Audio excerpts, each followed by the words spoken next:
Out of 100 people, 4 will get the message.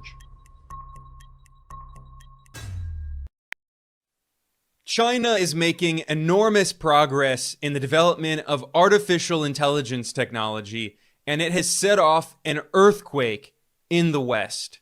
The stocks of US big tech corporations crashed, losing tens of billions of dollars on the news that a small Chinese company called DeepSeek had created a new AI model that they released for free to the public. The Western media has referred to DeepSeek as the biggest threat to Silicon Valley's hegemony, and this is widely being called a Sputnik moment.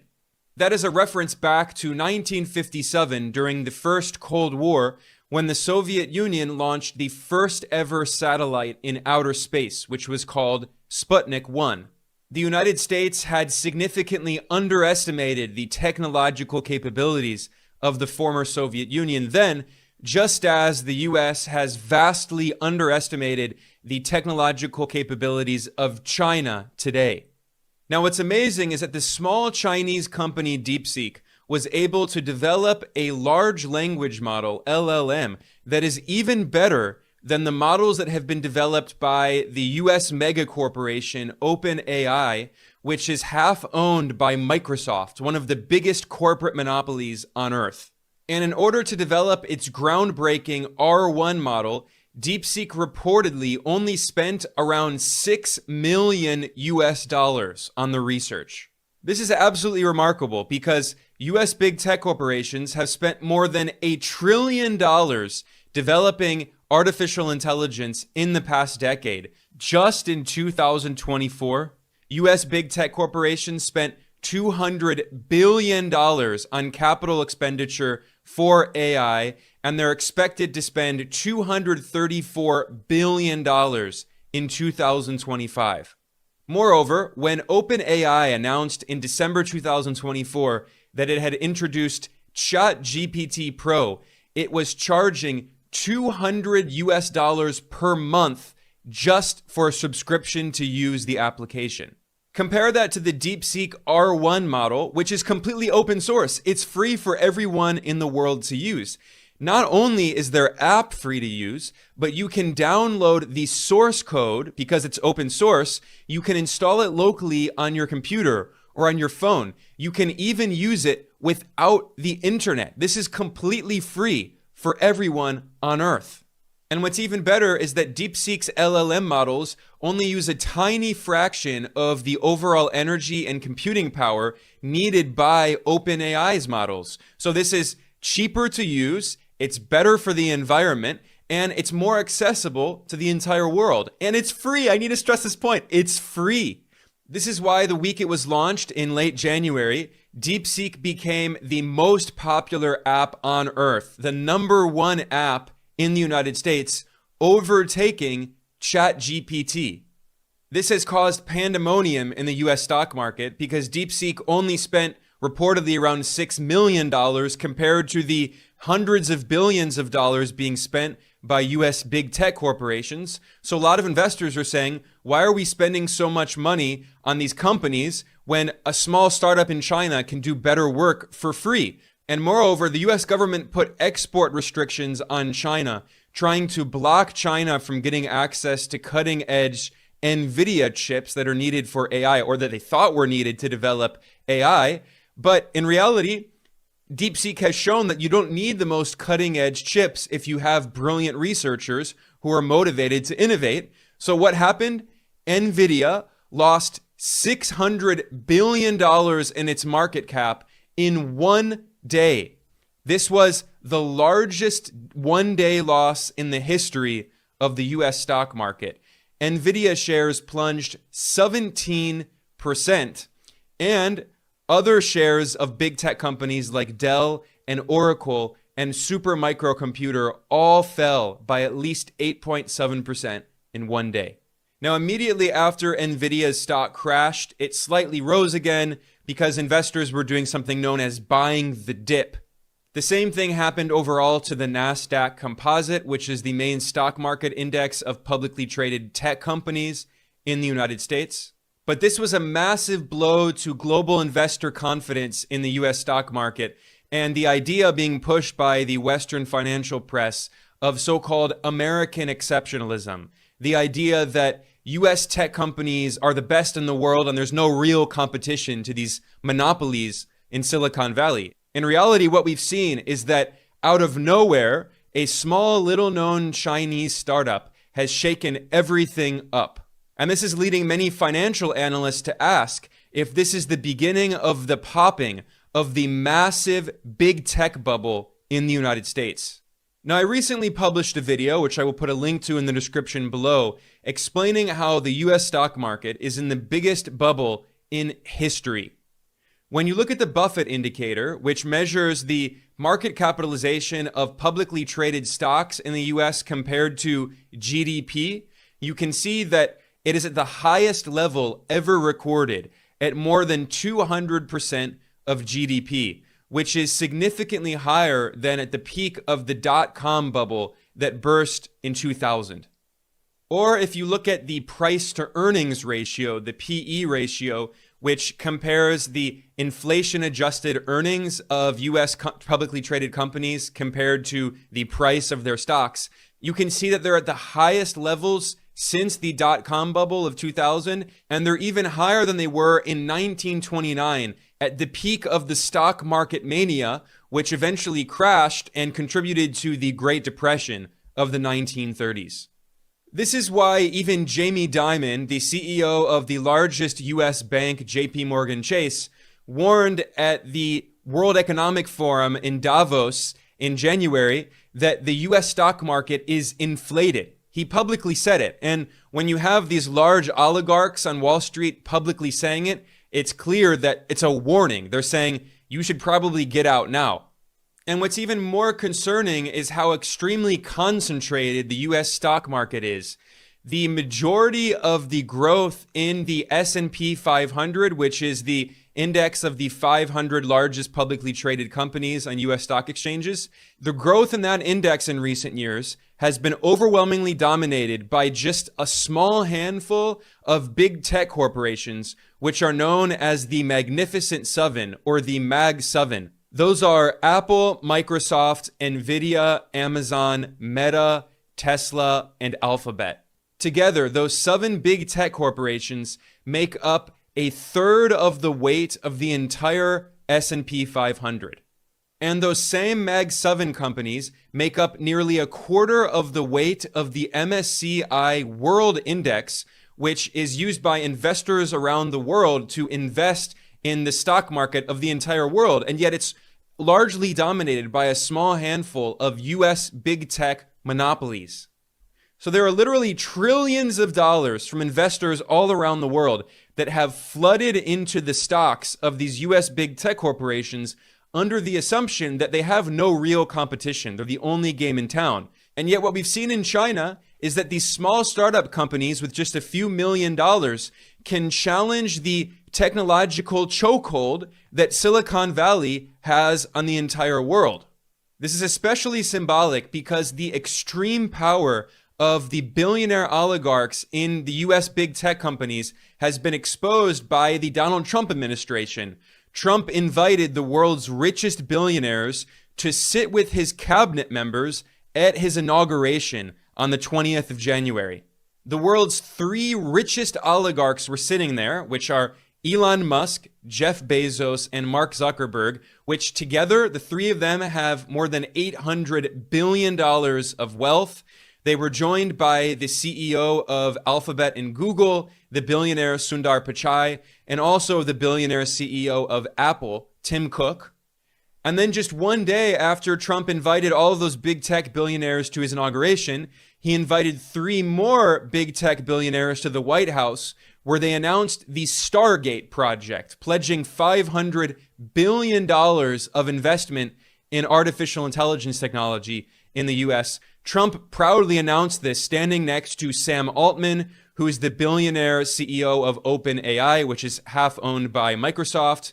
He was also with the billionaire CEO of SoftBank, Masayoshi Son, and he was with the billionaire, one of the richest men on earth, Larry Ellison, who is the chairman of Oracle. So it's become completely clear to the entire world that the United States is an oligarchy, that the US government is being run by a small handful of billionaires. In the Trump administration, there are 13 billionaires, including Trump himself, who have senior roles in the administration. When Trump ran for president, he held these luxurious galas where he raised tens of millions of dollars, telling rich people that he's going to continue cutting taxes on the rich and on corporations. And when Trump was president the first time, he cut taxes on the rich so much that the 400 richest billionaire families in the United States paid a lower average tax rate than the bottom half of the entire country, the bottom half of working class Americans who struggle to make ends meet, living paycheck to paycheck. They pay more taxes than the richest billionaire oligarchs in the country. So obviously, these big tech corporations are extremely afraid of competition. That's what they fear most of all. Well, regulation and being broken up, but that's not going to happen because the US government has been captured by them. So what they fear is competition, especially from China, which is why the US government has tried to ban all of the Chinese competitors to US big tech monopolies. This is what they tried to do to TikTok, trying to force the Chinese parent company of TikTok, which is called ByteDance, to sell TikTok to a US big tech monopoly. And now the US government is fear-mongering about DeepSeek, claiming that the app is a so-called national security threat, which is always the excuse used by the US government. They said that Chinese electric vehicles from companies like BYD are a so-called national security threat. So the US government put 100% tariffs on Chinese electric vehicles just a few weeks after Elon Musk, the richest man on earth, warned that if the US government didn't put protectionist policies and tariffs on Chinese EVs, that they would demolish rivals like Tesla. So, and this was under the Biden administration. This is bipartisan. It's not just Donald Trump. They are trying to protect US big tech monopolies and prevent any Chinese competitors from challenging them, despite the fact that Chinese electric vehicles are significantly cheaper and better than Tesla and other electric vehicles produced by US car companies, which there are not many options. But look, I have personally been in BYD cars and in Tesla cars. BYD cars are better, frankly, and they're way cheaper. You can buy low-level BYD cars for around $10,000 US dollars. Teslas are 4 or 5 times as much money for worse quality, but the US government doesn't want people in the US to have these Chinese vehicles because they're trying to protect US corporate monopolies. And what is their excuse? National security. It's always their excuse. In fact, the US Navy has already banned the use of DeepSeek, claiming that it has security and ethical concerns. When they say ethical concerns, they mean it's unethical because it's competing with US corporate monopolies. And I need to stress again, this is so stupid because DeepSeek's model, its R1 model, is open source. It's free. You don't need to use the DeepSeek app. You can install it on your phone. The actual LLM, the large language model. You can install it on your computer locally. You don't even need the internet to access it. And what's funny is that some AI developers on Twitter were making fun of OpenAI, which its name is OpenAI, although it's actually half owned by Microsoft, one of the world's largest corporate monopolies. And this Chinese company, DeepSeek, actually produced an open source model. And yet OpenAI, one of the largest corporations on earth, is charging people $200 US per month to use its ChatGPT Pro model. And meanwhile, critics of DeepSeek say, oh, this Chinese company is going to collect all of your data. Meanwhile, if you actually look at OpenAI's privacy policy, they say very, very clearly, I'm reading here from OpenAI's website, quote, "We collect personal data if you create an account to use our services or communicate with us," end quote. So everything that the US government claims about Chinese companies is exactly what all of these US big tech corporations do. They're spying on people all around the world, not just in the US, not only domestic users, people all around the world who use these US big tech apps, they're being spied on. Their data is going to the United States, and we know that the US National Security Agency, the NSA, spies on everyone all around the world, including heads of state. This was exposed by the NSA whistleblower Edward Snowden over a decade ago. He showed that more than 35 world leaders were being spied on by the NSA, by the US government, using backdoors in different technological products produced by US companies. All of these US companies allow the US government to spy on people around the world. And yet we're supposed to be afraid of China. Every accusation made by the US against China is a confession of what the US government actually does. And speaking of that, I should point out just how coincidental it is, gosh darn, that the same week that DeepSeek became the most popular, the most downloaded app in the United States, overtaking its Silicon Valley competitors, what happened? There was a massive cyber attack against DeepSeek.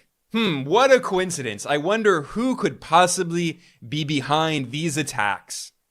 I'm sure there are no connections whatsoever, but I'm just going to point out, apropos of nothing, two very interesting news articles from back in 2019. Did you know that the US government admitted to launching cyber attacks on Iran? Who knew? Or did you also know that back in 2019, the New York Times reported that the US government officials admitted that they were carrying out cyber attacks on Russia's power grid? So there is a precedent here. That's very strange. What we've seen for years is that the US government has been waging a technology war and an economic war against China. And Western media outlets have said this openly. Back in 2023, CNN published an article titled, US Escalates Tech Battle by Cutting China Off from AI Chips. And this was not just the Biden administration. This went back to 2018 in Trump's first term, when Trump launched a trade war on China and he began restricting the export of important forms of technology to China. This has been referred to as a chip war. And why is the US government waging a chip war? Why did the US government put sanctions on top Chinese tech companies like Huawei? Why did the US government put export restrictions on China to try to prevent it from getting access to cutting-edge semiconductors? Well, Joe Biden's Commerce Secretary, Gina Raimondo, admitted it. She said that the US wants to, quote, slow down China's rate of innovation, end quote. That was openly admitted. The US government's stated goal is to prevent China from technologically developing. In 2024, Commerce Secretary Gina Raimondo said that the US will, quote, do whatever it takes, end quote, to prevent China from getting access to cutting-edge technology. Do whatever it takes. Whatever it takes includes a lot. That includes cyber attacks, sanctions, tariffs, sabotage. Who knows? It includes a lot of things within whatever it takes. This is how desperate the US government has been in its tech war and trade war on China, trying to save Silicon Valley from any competition, trying to save all of these corporate monopolies in Silicon Valley who fund politicians from both the Republican and Democratic parties in the Biden administration and the Trump administration. If it wasn't already obvious enough that the US government has been waging a new Cold War against China, well, the US Commerce Secretary Gina Raimondo said it again. She said in 2023 that China is, quote, the biggest threat we've ever had, end quote. And then she said that, quote, every minute of every day, we have to wake up tightening those controls, end quote. So the US government has been waging a full-on tech war, an economic war, trying to destroy China's tech sector and save Silicon Valley monopolies. And what has been the result? The US has failed. DeepSeek has shown how China continues to innovate. It's creating better technology for much cheaper, and it doesn't need access to the cutting-edge chips made by NVIDIA. It's doing it for just a few $1 million with older chips. And the biggest irony in all of this is that for years, Western so-called experts have claimed that China can't innovate. If you don't believe me, this is what the Harvard Business Review, a journal at the most prestigious elite US university, they published an article in 2014 titled, quote, "Why China Can't Innovate," end quote. That's the title. And then the Western media outlet The Diplomat published an article with the same title, "Why China Can't Innovate." And they claimed, quote, "China's system is not set up to encourage innovation in practice," end quote. This is the condescending, frankly racist idea that Western so-called experts have repeated ad nauseum for decades, claiming that China can't innovate. All it can do is copy and steal, because at the heart of their claim, they're saying that the US system is better. Capitalism is better. China is supposedly backward, according to them, because China is socialist. It is governed by a communist party, and they could never possibly innovate. Only billionaire capitalist oligarchs like Jeff Bezos and Elon Musk and Mark Zuckerberg, who are given billions of dollars of subsidies by the US government, by the way, but let's not talk about that. The free market, only billionaire oligarchs like them can innovate. We're supposed to believe that China and its unique socialist system is unable to innovate. And yet what we're actually seeing is that not only is China innovating even better than US big tech monopolies run by these billionaire oligarchs who fund US politicians and control US politics, in reality, Chinese companies are doing it with much fewer resources. And then what did DeepSeek do? It released its model, the R1 AI model, to the entire world for free. Open source. It's now public domain. This is a public good. This is what truly infuriates the capitalist oligarchs in the West, because they want to maintain monopolistic control over all of this technology so they can force people around the world to pay monopoly rents to US corporations like OpenAI, which is charging $200 a month to use ChatGPT Pro. They're furious about this open source technology that China has produced. And this is just the beginning, because there are so many other examples of incredible innovation happening in China. For instance, the same week that DeepSeek announced its model, Alibaba, the Chinese company, announced another AI model, which is called Qwen, Qwen, and their model, they claim, is just as good, if not better, than DeepSeek's model. So the US government thought that they could destroy China's tech sector by waging tech war and economic war on China, by blocking the export of advanced semiconductors to China. And what has happened? It has only further incentivized China to innovate. And what we've seen is that back in 2015, the Chinese government announced an ambitious industrial policy program called Made in China 2025. And what happened? The Trump administration, the first time, and the Biden administration imposed sanctions and tariffs and restrictions on China, and it didn't work. China met almost all of the goals of its Made in China 2025 program. And it's not just the Chinese press saying this. Bloomberg, the leading US financial media outlet, published an article titled, "Almost 10 years later, China's Made in 2025 has succeeded." Bloomberg published a graphic that illustrates just how much progress China has made technologically in a very short period of time. China is now the world's leader in unmanned aerial vehicles, that's drones, in solar panels, in graphene, in high-speed rail, in electric vehicles, in lithium batteries. China has also become the world leader in LNG carriers, and it's extremely competitive in pharmaceutical drugs, in large tractors, machine tools, robots, artificial intelligence, semiconductors. The only area where China is not yet competitive is commercial aircraft, which is dominated by a duopoly of Airbus and Boeing. And we can see that Boeing has been destroyed by a bunch of finance bros who fired all of the engineers and are selling, they're destroying the company. They're treating it like private equity funds have treated the US economy, selling it for parts. Well, very soon, China is expected to become very competitive in commercial aircraft globally as well. So in every major technological industry, from low tech to high tech, China is catching up very quickly to the United States. And in some cases, as we see with DeepSeek, China is surpassing the US. And if you don't believe me, well, I'm going to conclude the analysis today with a video clip from the Chinese New Year celebration that was held. And there was a dance that featured dancing robots.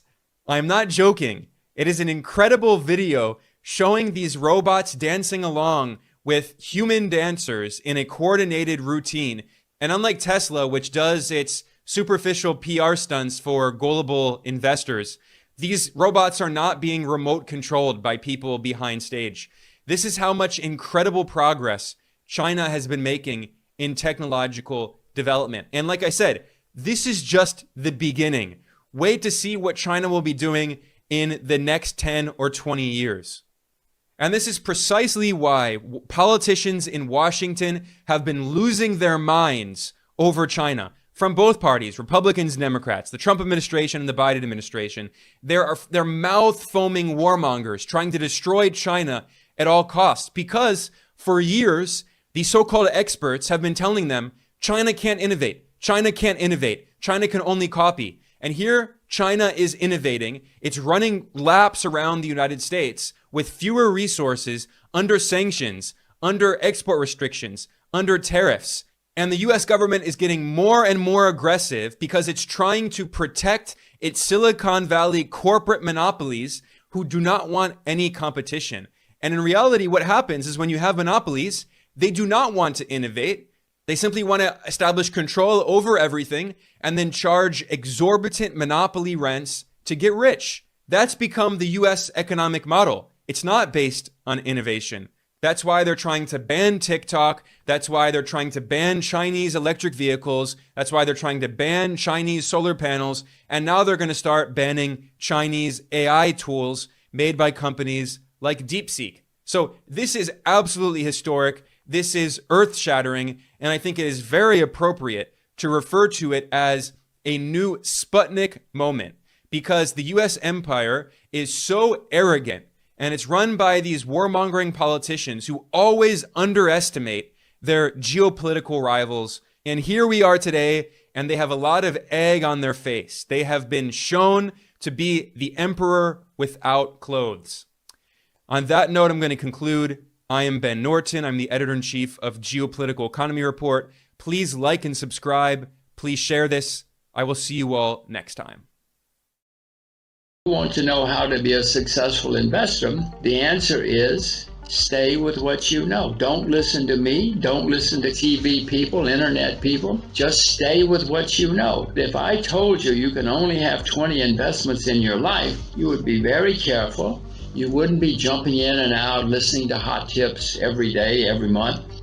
You would stay with what you know and you would become a successful investor. Everybody watching this knows a lot about something, whether it's fashion or cars or sports or something. When you see something that you know is going to be successful and exciting, don't just say, oh, that's going to be great. Don't tell all you. Then you go and you do your research and you figure out how to and if you should invest and how to invest, and then you invest. You will know it long before I will, or long before other people in the investment community. You will also know when to sell, because you will know when something's going to change again. Nobody likes to hear it. Everybody wants a hot tip. Everybody wants to be rich this month. In those days, we did nothing but focus and concentrate and dig deep and dig deep and dig deep.